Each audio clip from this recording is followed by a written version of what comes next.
As I began to love myself, I found that anguish and emotional suffering are only warning signs that I was living against my own truth.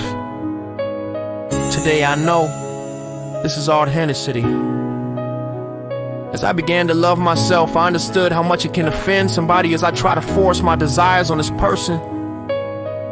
Even though I knew the time was not right, and the person was not ready for it. And even though this person was me,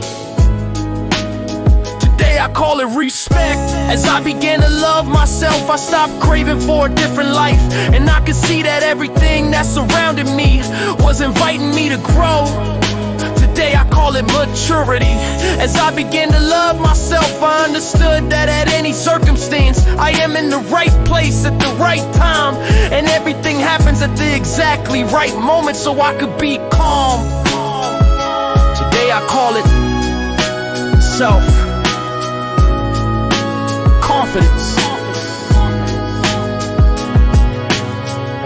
As I began to love myself, I quit stealing my own time, and I stopped designing huge projects for the future. Today, I only do what brings me joy and happiness, things I love to do and that make my heart cheer, and I do them in my own way and in my own rhythm. Today I call it simplicity. As I began to love myself, I freed myself of anything that is no good for my health. Food, people, things, situations, and everything that drew me down and away from myself.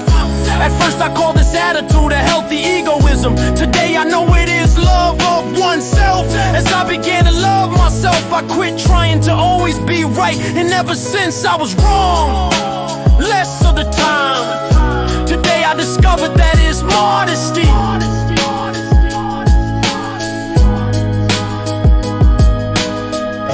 As I began to love myself, I refused to go on living in the past and worry about the future. Now I only live for the moment where everything is happening. Today I live each day, day by day, and I call it fulfillment. Today I live each day, day by day, and I call it fulfillment. As I begin to love myself, I recognize that my mind can disturb me and it can make me sick. But as I connected it to my heart, my mind became a valuable ally. Today I call this connection wisdom of the heart. We no longer need to fear arguments, confrontations, or any kind of problems with ourselves or others. Even stars collide, and out of that crashing new worlds are born. Today I know that is life.